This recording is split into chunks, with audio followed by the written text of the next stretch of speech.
Hi guys, it's Miss McNair with chapter 13 of The Count of Monte Cristo by Alexander Dumas. I'm going to set you up with my high-tech recording device rig here.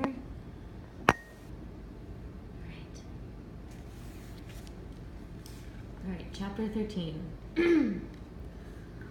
Although he was stunned and almost suffocated, Dantes nevertheless had the presence of mind to hold his breath and rip open the sack with the knife which he had still held in his right hand. But he was still being dragged downward by the cannonball tied to his feet. He bent double and cut the rope just as he was about to suffocate. Then he kicked vigorously and rose to the surface of the sea.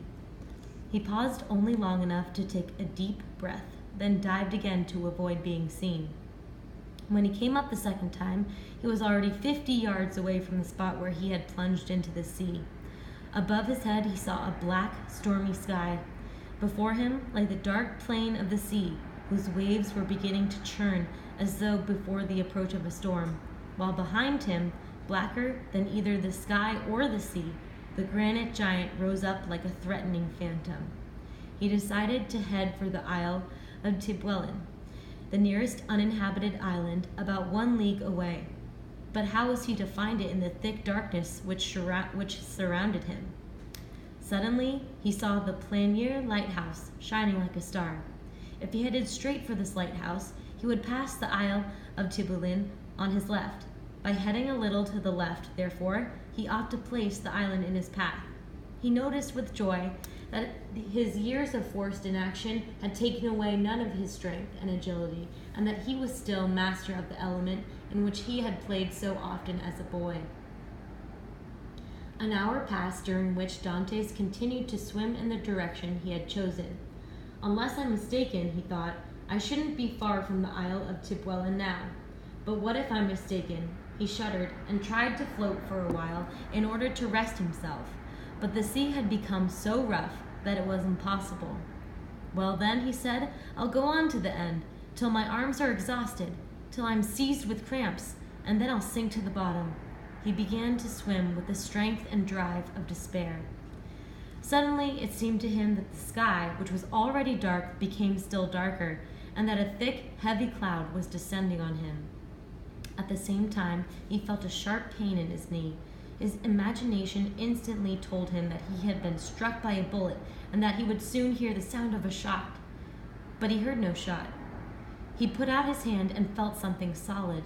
He drew up his other leg and felt land. He then saw what it was that he had taken to be a cloud.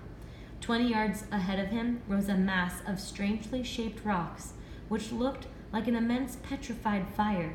It was the Isle of Tiburon. Dante stood up, took a few steps forward, then murmured, Thank God, and lay down on the jagged rocks, which seemed softer to him than any bed he had ever known. In spite of the wind, the storm, and the rain which was beginning to fall, he went to sleep. An hour later, he was awakened by the roar of a tremendous clap of thunder. He took refuge beneath an overhanging rock just before the storm burst in all its fury. A flash of lightning, which seemed to open up the heavens to the very throne of God, illuminated the space around him, and, a quarter of a league away, he saw a small fishing boat appear, carried along by the wind and the waves. It vanished between 2 waves, then reappeared an instant later on the crest of another wave, approaching with frightful rapidity. Dantes cried out and looked around for something to wave to them and warn them they were approaching their doom, but they were well aware of it themselves. By the light of another flash of lightning, he saw 4 men clinging to the masts and rigging, while a 5th clutched the tiller of the broken rudder. Then he heard a terrible crash, followed by an agonized cry. A 3rd flash of lightning showed him the little boat smashed against the rocks.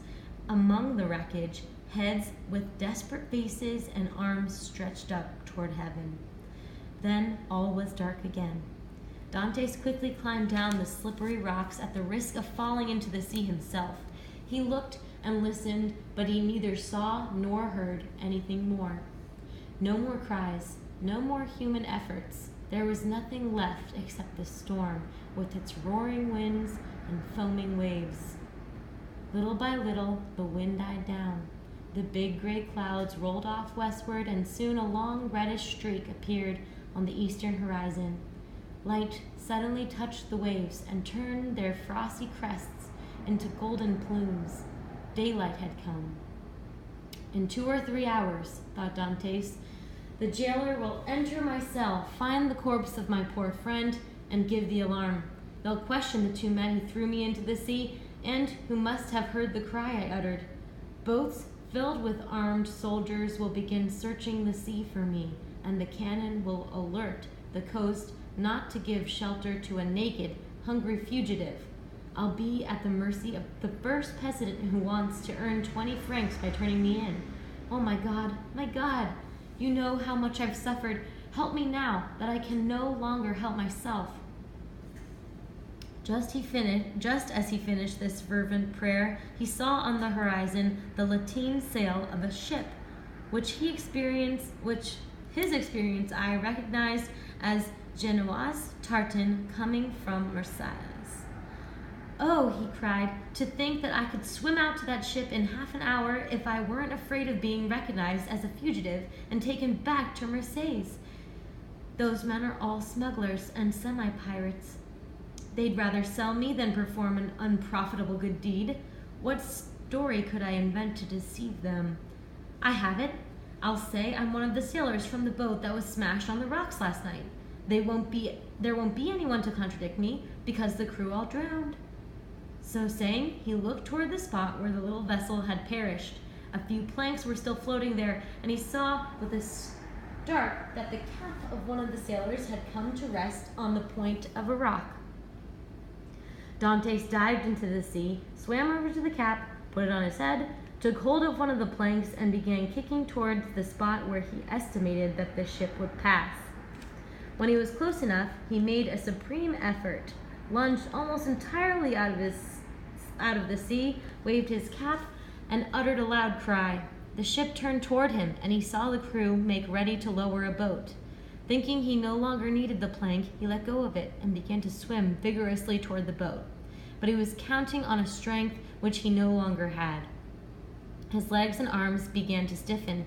His movements became heavy and irregular, and his chest began to heave.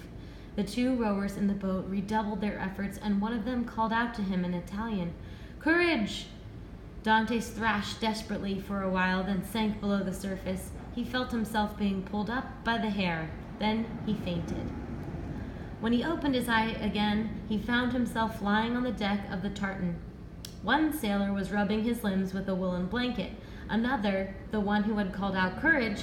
to him, was holding a gourd to his mouth, while the third, the captain of the ship, was looking at him with that selfish pity which most men feel in the presence of a misfortune which they have escaped yesterday and which may strike them tomorrow.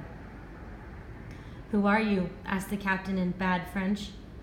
"I'm a Maltese sailor," replied Dantes in equally bad Italian. "We were coming from Syracuse. A storm caught us off Cape Morgiou last night and smashed our ship against those rocks over there. I'm the only one who survived. When I saw you coming, I held on to a piece of the wreckage and swam out to meet you, but I'd have drowned if one of your sailors hadn't grabbed me by the hair."